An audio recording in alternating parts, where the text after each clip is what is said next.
မွန်ပြည်နယ်ကိုရောက်နေတယ်နော်မွန်ပြည်နယ်ရောက်တယ်ဆိုရင်တော့ရွှေမြတ်မှန်နှင်းပလဲရွှေမြတ်မှန်မှာဖတ်ထမင်းလေးစားလိုက်ရမှာအဆင်ပြေပါတယ်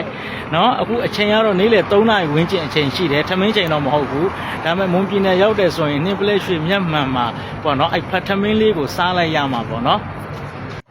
မိသားစုလိုက်နော်ဘိုက်စာနေကြပြီနဲ့တူတယ်သူတို့ကတော့အထဲဝင်ဖို့ပဲ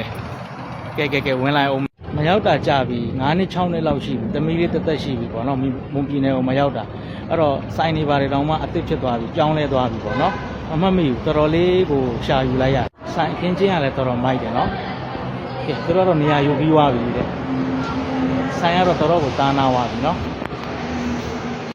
ဒါကတော့ကျွန်တော်မှာလိုက်တဲ့ထမင်းပေါင်းလေးပေါ့နော်ထမင်းပေါင်းဖတ်ထမင်းဆိုကျွန်တော်ကဒီလိုဟင်းအနှစ်ဆန်းတာမကြိုက်ဘူးဒီလိုကြက်ကြော်လေးနဲ့အဲ့လိုလေးပဲသဘောကျတယ်နော်ဒါကတော့တို့စရာအစုံပေါ့